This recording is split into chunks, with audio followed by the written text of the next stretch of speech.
Hello guys, welcome back to my channel the online study point. तो previous video में हमने बात की थी महाराजा रंजीत सिंह के बारे में, जो कि फर्स्ट सिख रूलर थे। तो आज की वीडियो में हम बात करेंगे नेक्स्ट सिख रूलर्स, जो कि महाराजा रंजीत सिंह के बाद के रूलर्स हैं। जो भी महाराजा रंजीत सिंह के बाद के रूलर्स हैं उनके बारे में बात करेंगे। तो बिफोर स्टार्टिंग दैट, जो हमने कल पढ़ा था हम उसको थोड़ा रिवाइज़ कर लेते हैं। तो कल हमने क्या पढ़ा था? महाराजा रंजीत सिंह के बारे में पढ़ा था। तो महाराजा रंजीत सिंह जो हैं वो फर्स्ट सिख रूलर थे।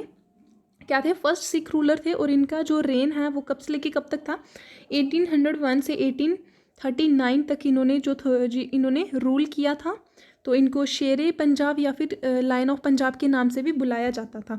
तो इनके जो फादर थे उनका नाम था महान सिंह, एंड इनके जो ग्रैंडफादर थे उनका नाम था चरत सिंह।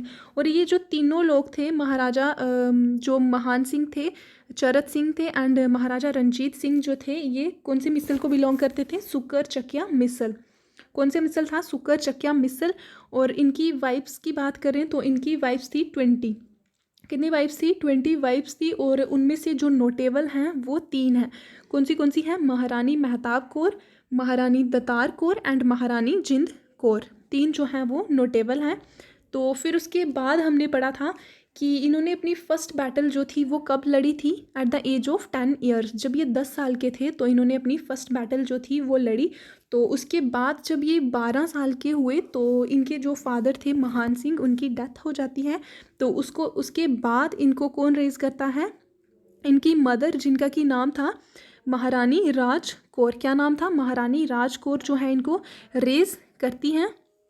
फिर उसके बाद हमने पढ़ा था कि at the age of 17 years उन्होंने क्या किया कि जो जमन जो कौन थे जमन शाह दुरानी जो थे अफ़गानिस्तान के किंग, उनकी इन्वेजन जो थी इंडिया में उसको फेल कर दिया।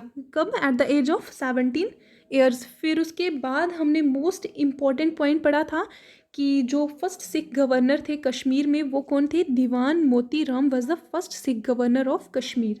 तो ये इम्पॉर्टेंट पॉइंट था। उसके बाद हमने पढ़ा था कि उसके बाद क्या पढ़ा था हमने? ऑफिशियल्स अपॉइंटेड बाय महाराजा रंजीत सिंह। तो महाराजा रंजीत सिंह जो थे उन्होंने कौन से ऑफिशियल्स जो थे अपने अंडर अपॉइंट किए थे, जो कि उनको हेल्प करते थे डिफरेंट वर्क्स में, उनको हेल्प करते थे। तो वो ऑफिशियल्स थे, फर्स्ट थे कोतवाल्स, दूसरे थे थानेदार्स, एंड थर्ड कौन से थे? वज़ीर, एंड फोर्थ थे कुल पुरोहित। तो कोतवाल्स जो थे वो क्या करते थे? वो जो सिटी की एडमिनिस्ट्रेशन थी उसको संभालते थे कोतवाल। तो कोतवाल का क्या काम था? सिटी की एडमिनिस्ट्रेशन को संभालना। तो उसके बाद आते थे थानेदार। तो थानेदार का काम था to maintain law and order in the city. तो सिटी में लॉ और ऑर्डर को मेंटेन करते थे थानेदार। थानेदार के बाद जो आते थे वो थे वज़ीर। तो वज़ीर जो थे वो मोस्ट इम्पॉर्टेंट ऑफिशियल थे। और वज़ीर का क्या काम रहता था? ये थे पॉलिटिकल एडवाइज़र होते थे महाराजा के, मतलब महाराजा को कोई भी पॉलिटिकल एडवाइस चाहिए होती थी तो वो कौन देता था उनको? वज़ीर। फिर मोस्ट इम्पॉर्टेंट हमने पढ़ा था कि जो उदो थे तो उनको अपॉइंट किया था किसने? महाराजा रंजीत सिंह ने उनको अपॉइंट किया था एज वज़ीर।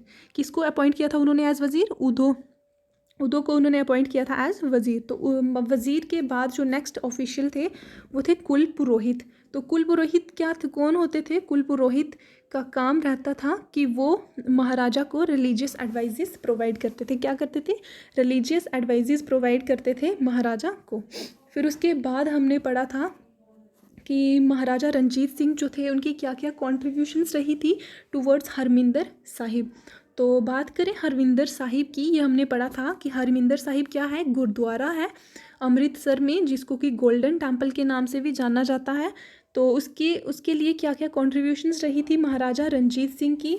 तो ये 2 कॉन्ट्रीब्यूशंस थी। फर्स्ट कि इन्होंने 1809 में उसको हरमिंदर साहिब को रेनोवेट कराया था विद कॉपर एंड मार्बल के साथ। उन्होंने हरमिंदर साहिब को रेनोवेट कराया। बट 1813 में इन्होंने हरमिंदर साहिब जो है उसको उसकी कोटिंग कराई। किसके साथ? गोल्ड के साथ उसको कोट किया, उसकी कोटिंग कर दी गोल्ड के साथ, तभी उसका जो है नाम पड़ गया गोल्डन टेम्पल। तो ये 2 कॉन्ट्रीब्यूशंस थी महाराजा रंजीत सिंह की टुवर्ड्स हरमिंदर साहिब। फिर उसके बाद हमने बात की थी ट्रीटी ऑफ अमृतसर। तो ट्रीटी ऑफ अमृतसर जो थी ये मोस्ट इम्पॉर्टेंट ट्रीटी है तो ये कब साइन हुई थी? 25 अप्रैल 1809 को ये साइन की गई थी। और किसकी किसके बीच साइन हुई थी? British East India Company and Sikh Empire जो था उसके बीच ये साइन हुई।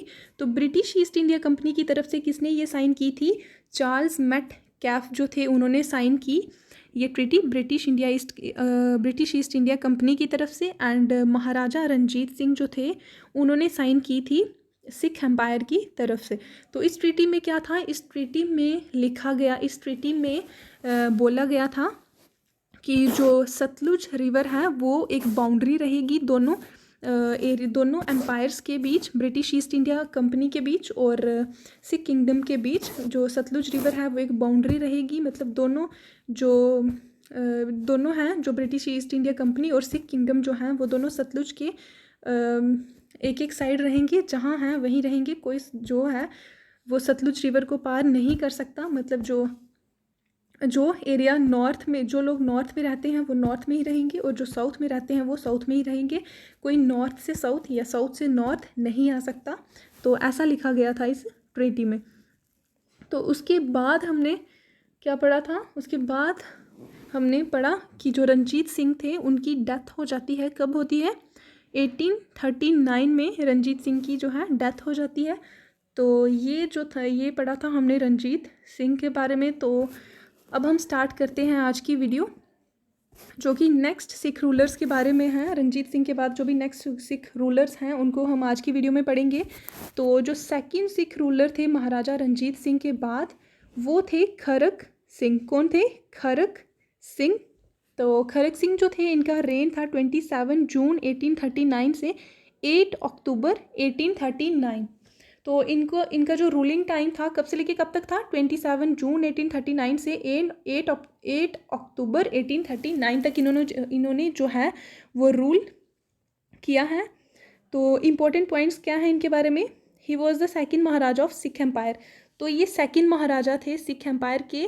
तो फर्स्ट कौन थे? महाराजा रंजीत सिंह थे फर्स्ट महाराजा, एंड सेकंड महाराजा थे खरक सिंह।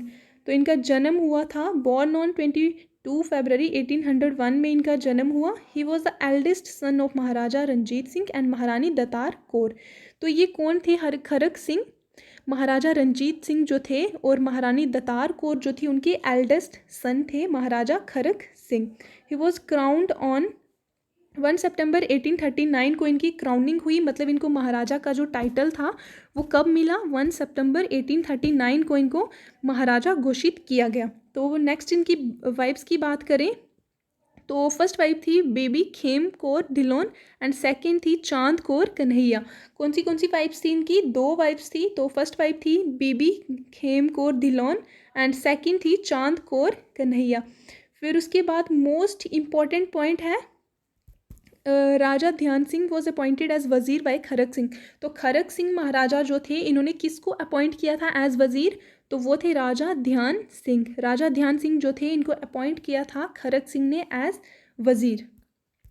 तो उसके बाद खरक सिंह जो थे इनकी डेथ हो जाती है on 5 November 1840 at the age of 39 years. तो 39 ईयर्स की एज में जो है खरक सिंह की डेथ हो जाती है। और कब होती है? 5 नवंबर 1840। तो ये थे second Maharaja of Sikh Empire जिनका की नाम था खरक सिंह। और खरक सिंह कौन थे? महाराजा रंजीत सिंह और महारानी दतार कौर जो थी उनके बेटे। तो नेक्स्ट हम पढ़ेंगे नव निहाल सिंह के बारे में। तो खरक सिंह के बाद आते हैं नव निहाल सिंह। तो इनका जो रेन है वो है 1839 से 1840। तो कुछ ही मंथ्स इन्होंने रूल किया है। और महाराजा खरक सिंह जो थे उन्होंने भी कुछ ही मंथ्स रूल किया था। नव निहाल का रूलिंग टाइम क्या था? 1839 से 1840। तो इनके बारे में पढ़ते हैं। Was the third Maharaja of Sikh Empire. तो ये कौन थे? थर्ड महाराजा थे सिख एम्पायर के। तो फर्स्ट महाराजा थे रंजीत सिंह, सेकंड महाराजा खरक सिंह जो कि रंजीत सिंह के ही बेटे थे, और थर्ड महाराजा आ जाते हैं नवनिहाल सिंह। तो ही was the son of Maharaja Kharak Singh and महारानी चांद कौर। तो नवनिहाल सिंह जो थे ये किसके सन थे? महाराजा खरक सिंह जिनके बारे में कि अभी हमने पढ़ा उनके सन थे ये, एंड महारानी चांद कौर के सन थे महाराजा नवनिहाल सिंह। बॉर्न ऑन, इनका जन्म कब हुआ? 11 फरवरी 1821 को इनका जन्म हुआ था। तो बात करें इनकी स्पाउस की, तो इनकी भी दो वाइफ्स थी, महारानी नानकी कौर एंड महारानी साहिब कौर। तो इनकी कौन सी वाइफ्स थी? महारानी नानकी कौर एंड महारानी साहिब कौर। और उसके बाद इनकी भी डेथ हो जाती है ऑन 6 नवंबर 1840 को इनकी भी डेथ हो जाती है। तो ये थे third Maharaja of Sikh Empire, जिनका की नाम था नौनिहाल सिंह।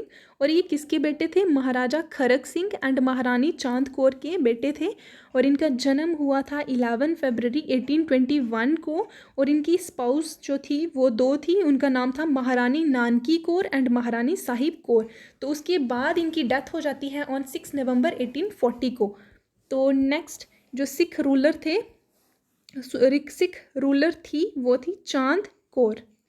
तो चांद कौर जो थी, इनका रूलिंग टाइम था 1840 से 1841 तक इन्होंने रूल किया। तो इनका जो रूलिंग टाइम था वो भी कुछ ही मंथ्स का था। तो रंजीत सिंह के बाद हमने जो भी रूलर्स पढ़े, खरक सिंह, नौनिहाल सिंह एंड चांद कौर, तो इनका रूलिंग टाइम जो था वो कुछ ही मंथ्स का था। तो बात करें चांद कौर की, तो चांद कौर कौन थी? She was the wife of Maharaja Kharak Singh and mother of Naunihal Singh. तो चांद कौर जो थी महाराजा खरक सिंह की वाइफ थी एंड मदर थी किसकी? नौनिहाल सिंह की मदर थी। She was the regent of Sikh empire because at that time wife of Naunihal Singh named Sahib Kaur was pregnant. तो ये चांद कौर कौन थी? चांद कौर ने एक्ट किया था as regent of Sikh Empire. तो ये रीजेंट थी। रीजेंट मतलब कि टेम्पररी बेसिस पे इनको अपॉइंट किया गया था as Maharani of the Sikh Empire. Temporary basis पे ही इनको महारानी अपॉइंट किया गया था ऑफ सिख एम्पायर। और क्यों टेम्पररी बेसिस पे अपॉइंट किया गया? क्योंकि उस टाइम पे कोई भी सिख रूलर नहीं था।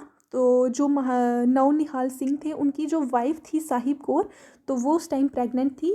तो जब तक उनका जो बच्चा था वो जब तक अपने बच्चे को जन्म नहीं दे देती थी, तब तक चांद कौर जो थी उन्होंने एक्ट किया एज रीजेंट। बट जब जन्म हुआ तो उसके बाद जो साहिब कौर का जो बच्चा था वही बने सिख एम्पायर के महाराजा। बट तब तक चांद कौर जो थी उन्होंने एक्ट किया as regent of Sikh Empire. तो उनकी जो कोरोनेशन हुई थी वो कब हुई थी? ऑन 2 दिसंबर 1840। और कहाँ हुई? एट अ लाहौर फोर्ट में हुई। कब कोरोनेशन मतलब उनकी जो क्राउनिंग, उनको जो महारानी का टाइटल मिला वो मिला था 2 दिसंबर 1840 को। कहाँ मिला? लाहौर फोर्ट में। तो उनकी जन्म जो हुआ था वो कहाँ हुआ, कब हुआ? 1802 में उनका जन्म हुआ। और उनकी डेथ हुई 11 जून 1842 को एट द एज ऑफ 40। जब वो 40 ईयर्स की थी उनकी डेथ हो गई। और कब हुई? ऑन 11 जून 1842। तो चांद कौर के बाद जो नेक्स्ट सिख रूलर है वो है शेर सिंह। कौन है? शेर सिंह। और शेर सिंह का जो रूलिंग टाइम है वो था 1841 से 1843। कब से लेके कब तक? 1841 से 1843 तक जो था इनका रेन रहा। और शेर सिंह के बारे में पढ़ते हैं। He was the son of Maharaja Ranjit Singh. तो शेर सिंह कौन थे? शेर सिंह थे महाराजा रंजीत सिंह के सन। कौन थे? महाराजा रंजीत सिंह के सन थे Sher Singh. In 1841 he became Maharaja of Sikh Empire. तो ये महाराजा कब बने? सिख एम्पायर के महाराजा कब बने? ये 1841 में। ये भी इम्पोर्टेंट है। तो ये 1841 में महाराजा बन गए थे सिख एम्पायर के। ध्यान Singh Dogra was his prime minister.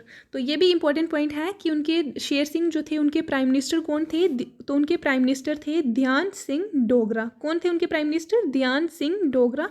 इनका जन्म हुआ था 4 दिसंबर 1807। शेर सिंह का जन्म कब हुआ? 4 दिसंबर 1807। एंड इनकी डेथ हो गई 15 सितंबर 1843 को इनकी डेथ हो गई। तो ये थे शेर सिंह, जो कि किसके सन थे? महाराजा रंजीत सिंह के सन थे।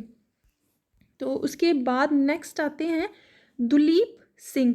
दुलीप सिंह जो हैं ये लास्ट सिख रूलर हैं, बट ये मोस्ट इम्पॉर्टेंट सिख रूलर हैं। क्यों? क्योंकि जो रंजीत सिंह के बाद जो भी सिख रूलर आए, रंजीत सिंह के बाद जो सिख रूलर्स थे और दुलीप सिंह के जो पहले सिख रूलर्स थे, उन्होंने सभी सिख रूलर्स ने सिर्फ कुछ ही मंथ्स के लिए रूल किया है, मतलब थोड़े टाइम के लिए ही रूल किया। बट दुलीप सिंह जो थे इनका रूल जो था उनसे थोड़े ज़्यादा टाइम के लिए था। तो ये मोस्ट इम्पॉर्टेंट है। दुलीप सिंह। तो दुलीप सिंह का जो रेन है वो रहा था 1843 से 1849 तक इन्होंने रूल किया है। कब से लेके कब तक? 1843 से 1849।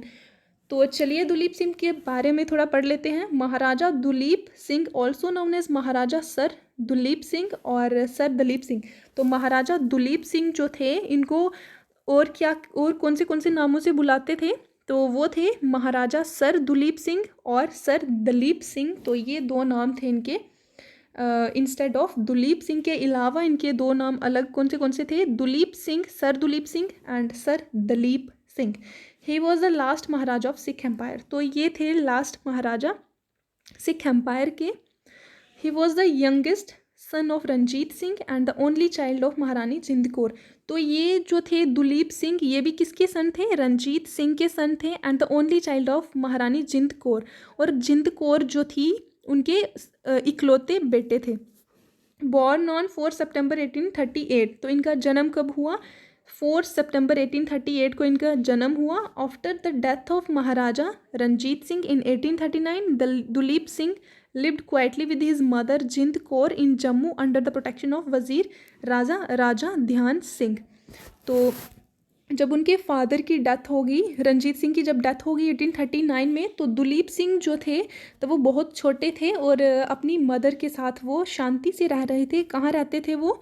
जम्मू में, अंडर द प्रोटेक्शन ऑफ, किसकी प्रोटेक्शन के अंडर रहते थे? वज़ीर राजा ध्यान सिंह वज़ीर जो थे उनकी प्रोटेक्शन के अंडर वो रहते थे जम्मू में अपनी मदर के साथ, जिनका कि नाम था जिंद कौर। फिर उसके बाद 1843 को क्या होता है कि उनको he and his mother were recalled to Lahore after the assassinations of Maharaja Sher Singh and ध्यान सिंह। तो 1843 को क्या होता है कि उनको और उनकी मदर को वापस बुला लिया जाता है। कहाँ? लाहौर में वापस बुला लिया जाता है। क्यों? क्योंकि महाराजा शेर सिंह जो थे और ध्यान सिंह जो थे उनकी डेथ हो गई थी। तो उसके बाद जो है कोई सिख रूलर नहीं बचता, तो उनको दुलीप सिंह जो थे और उनकी मदर को वापस बुला लिया जाता है। कहाँ? लाहौर, जो कि कहाँ रहते थे? जम्मू में रहते थे, अंडर द प्रोटेक्शन ऑफ राजा ध्यान सिंह की प्रोटेक्शन में रहते थे, जो कि क्या थे? वजीर थे। ऑन 16 सितंबर at the age of 5 Duleep Singh was proclaimed as Maharaja of Sikh empire with Jind Kaur as regent and Hira Singh Dogra as वजीर। तो 16 सितंबर को क्या होता है कि दुलीप सिंह जो थे उनको महाराजा घोषित कर दिया जाता है, सिख एम्पायर का महाराजा घोषित कर दिया जाता है। एंड जिंद कौर जो थी उनकी मदर, उनको बना दिया जाता है रीजेंट, मतलब टेम्पररी बेसिस पे उनको महारानी अपॉइंट कर दिया जाता है। क्यों? क्योंकि उस टाइम जो थे दुलीप सिंह वो 5 इयर्स के थे, सिर्फ 5 साल के थे। तो उनके जो सारे काम थे वो कौन करता था? जिंद कौर करती थी। तो उनको अपॉइंट कर दिया गया as regent. And Hira Singh Dogra जो थे उनको अपॉइंट किया एज वज़ीर। ये इंपॉर्टेंट पॉइंट है। हीरा सिंह डोगरा जो थे उनको अपॉइंट किया एज वज़ीर। तो क्या हुआ 16 सितंबर को? क्या हुआ कि जो दुलीप सिंह थे उनको उनको महाराजा घोषित कर दिया गया सिख एम्पायर का, और जो जिंद कौर थी उनकी मदर, उनको रीजेंट घोषित कर दिया गया, मतलब टेम्पररी बेसिस पे महारानी। जब तक कि जो दुलीप सिंह हैं जब तक वो बड़े नहीं हो जाते, जो किंगडम संभालने के लायक नहीं बन जाते, तब तक जो है जिंद कौर ने एक्ट किया as regent. And Hira Singh जो थे उनको अपॉइंट कर दिया गया एज वज़ीर। देन हीरा सिंह डोगरा जो थे वॉज मर्डर्ड इन 1844। जो हीरा सिंह डोगरा थे जिनको कि अपॉइंट किया गया था एज वज़ीर, उनका मर्डर हो जाता है कब? 1844 में। After that Jawahar Singh came as new वज़ीर and he was the brother of Jind Kaur. तो हीरा सिंह डोगरा जो थे जब उनकी डेथ हो जाती है तो उसके बाद नेक्स्ट वज़ीर जो हैं वो कौन आते हैं? जवाहर सिंह। नेक्स्ट वज़ीर आते हैं जवाहर सिंह, जो कि किसके ब्रदर थे? जिंद कौर के ब्रदर थे। He also died in 1845, but जो जवाहर सिंह थे उनकी भी डेथ हो जाती है 1845 में। फिर उसके बाद जो नेक्स्ट वज़ीर हैं वो कौन आते हैं? Lal Singh came the new वज़ीर। तो जवाहर सिंह तो पहले थे कौन थे, हीरा सिंह। हीरा सिंह का जो था मर्डर हो जाता है 1844 में। तो उसके बाद आते हैं जवाहर सिंह। जवाहर सिंह जो थे उनकी भी डेथ हो जाती है 1845 में। तो उसके बाद जो थर्ड वज़ीर जो हैं वो आते हैं लाल सिंह। कौन आते हैं, Lal Singh. And Teja Singh was the commander of Sikh forces in 1845 में। तो सिख फोर्सेज जो थी उनके कमांडर कौन बन जाते हैं 1845 में, वो हैं तेजा सिंह। तो तेजा सिंह जो थे 1845 में वो कमांडर बन जाते हैं सिख फोर्सेज के। तो ये दो पॉइंट्स जो हैं मोस्ट इम्पॉर्टेंट हैं। क्यों, ये आपको आगे पता चल जाएगा। तो क्या पॉइंट्स हैं ये, तो ये पॉइंट्स हैं कि जो लाल सिंह हैं वो जवाहर सिंह जो है उनकी डेथ के बाद जो नए वज़ीर आते हैं वो कौन है, लाल सिंह। एंड तेजा सिंह जो थे वो क्या थे, कमांडर थे, सिख फोर्सेस के कमांडर थे इन 1845। On 13 December 1845 British declared war on Sikhs and this was the first Anglo Sikh war. तो 13 दिसंबर 1845 को क्या होता है कि जो ब्रिटिश हैं वो एक वॉर डिक्लेयर कर देते हैं और ये थी फर्स्ट एंग्लो सिख वॉर। तो फर्स्ट एंग्लो सिख वॉर जो थी उसका रीज़न क्या था, क्यों हुई, क्योंकि जो ट्रीटी ऑफ अमृतसर जिसके बारे में हमने पीछे पढ़ा, तो उसका उल्लंघन जो था वो सिख्स जो थे उन्होंने ट्रीटी ऑफ अमृतसर का उल्लंघन किया, उसकी वजह से होती है फर्स्ट एंग्लो सिख वॉर।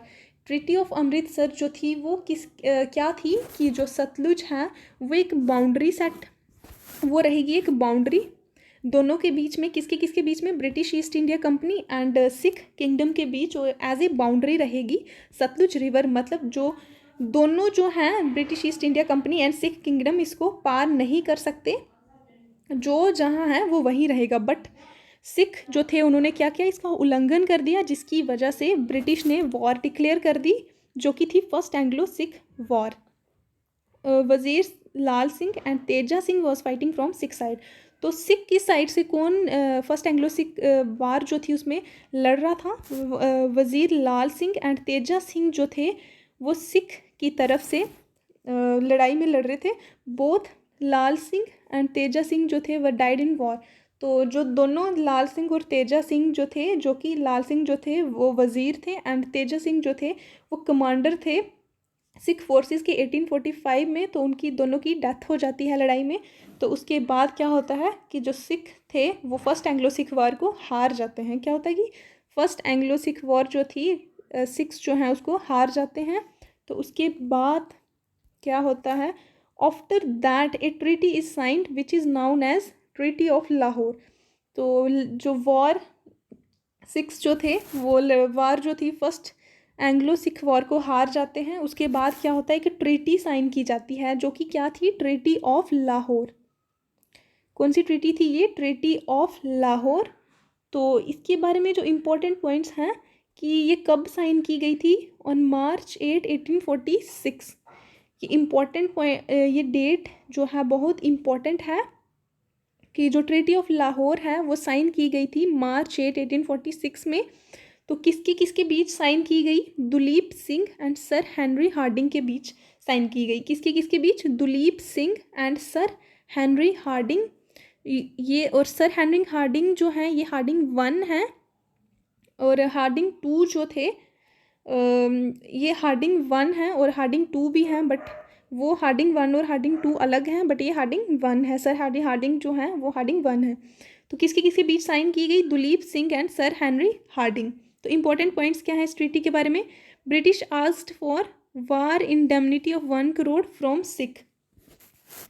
तो ब्रिटिश जो थे उन्होंने क्या किया कि वॉर इंडेमनिटी मांगी, किससे, सिक्स से मांगी वॉर इंडेमनिटी ऑफ कितने करोड़ की, वो भी 1 करोड़ की वॉर इंडेमनिटी मांगी सिख से। तो बात करें वॉर इंडेमनिटी की, तो वॉर इंडेमनिटी क्या होती है, मतलब लड़ाई में जो भी उनको लॉसेस हुए, ब्रिटिश जो थे उनको जो भी लॉसेस वगैरह हुए तो उन्होंने उसके लिए सिख से पैसे मांगे और कितने मांगे, 1 करोड़। ब्रिटिशर्स एक्वायर्ड जलंधर दोआब, और उन्होंने क्या किया, जलंधर दोआब जो था उसको भी एक्वायर कर लिया, जलंधर दोआब को एक्वायर कर लिया। और दोआब का क्या मतलब होता है, दो मीन्स 2 एंड आब means water. The land between 2 waters जो थी उसको भी एक्वायर कर लिया। Reduce your Sikh army and introduce British army to Sikh Empire. तो उसके बाद ब्रिटिश जो थे उन्होंने सिख से क्या, सिख जो थे उनको क्या बोला कि आप अपनी सिख आर्मी जो है उसको रिड्यूस कर दो, और जो हमारे ब्रिटिश लोग जो हैं उनको इंट्रोड्यूस करो अपनी सिख आर्मी में। क्या बोला कि अपनी आर्मी जो है सिख आर्मी उसको रिड्यूस कर दो, और जो हमारे ब्रिटिश लोग हैं उनको इंट्रोड्यूस करो अपनी आर्मी में। उसके बाद क्या बोला, we will appoint a resident in your empire, कि हम जो हैं अपना एक रेजिडेंट अपॉइंट करेंगे आपके एम्पायर में।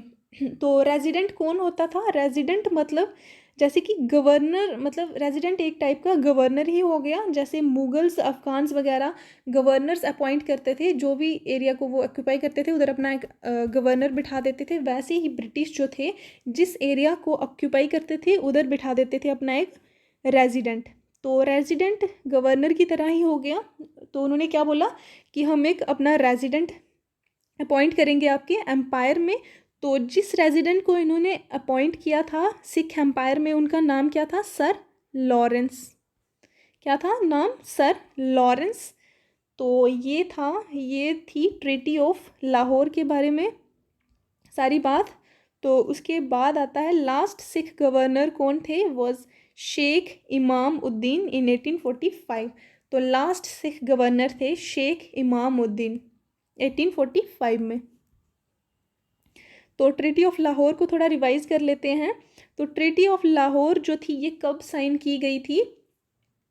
साइंड ऑन 8 मार्च 8 1846 को ये साइन की गई थी। फर्स्ट एंग्लो सिख वॉर जो थी, जब Sikh first Anglo Sikh war हार गए उसके बाद ये साइन की गई ट्रीटी ऑफ लाहौर। कब? मार्च 8 1846 को। और किसके किसके बीच साइन हुई? Duleep Singh and Sir Henry Hardinge के बीच साइन हुई। और इसमें क्या हुआ कि जो ब्रिटिश थे उन्होंने वार इंडेमनिटी मांगी सिख से। कितनी इंडेमनिटी? 1 करोड़ की वार इंडेमनिटी मांगी सिख से। तो वॉर इंडेमनिटी का मतलब है कि जो भी उनको डैमेज हुआ वॉर में ब्रिटिश को, उसके लिए उन्होंने सिख से पैसे मांगे, वो भी कितने? 1 करोड़। British acquired. उसके बाद जो ब्रिटिशर्स थे उन्होंने एक्वायर कर लिया जलंधर दोआब को भी एक्वायर कर लिया। और उसके बाद जो सिख थे उनको बोला कि आप अपनी आर्मी जो है उसको रिड्यूस कर दो, एंड हमारे जो ब्रिटिश लोग हैं उनको इंट्रोड्यूस कर दो अपनी आर्मी में। फिर उसके बाद क्या हुआ कि उन्होंने अपना एक रेजिडेंट भी अपॉइंट कर दिया सिख के एम्पायर में। अपना क्या अपॉइंट कर दिया? रेजिडेंट मतलब कि, और रेजिडेंट का क्या काम था ये मैं बताना भूल गई थी, कि रेजिडेंट का काम था कि मतलब कोई भी जो इम्पोर्टेंट डिसीज़न लेते थे कोर्ट में तो उससे पहले रेजिडेंट को कंसल्ट करना बड़ा ज़रूरी था। तो हर एक इम्पॉर्टेंट डिसीज़न जो भी लेना होता था कोर्ट में तो उससे पहले किसको कंसल्ट किया जाता था? रेजिडेंट को। तो इन्होंने अपना रेजिडेंट जो था वो किसको अपॉइंट किया था? सर लॉरेंस जो थे इनको अपॉइंट कर दिया गया as resident in Sikh Empire. तो ये थी आज की वीडियो। तो नेक्स्ट जो वीडियो है वो हम करेंगे MCQs के ऊपर। तो सिख एम्पायर के ऊपर जो भी MCQs होंगे वो हम नेक्स्ट वीडियो में करेंगे। तो आज की वीडियो के लिए बस इतना ही। Thank you so much. अगर आपको मेरी वीडियो अच्छी लगी हो तो लाइक कीजिए, शेयर कीजिए एंड सब्सक्राइब कीजिए।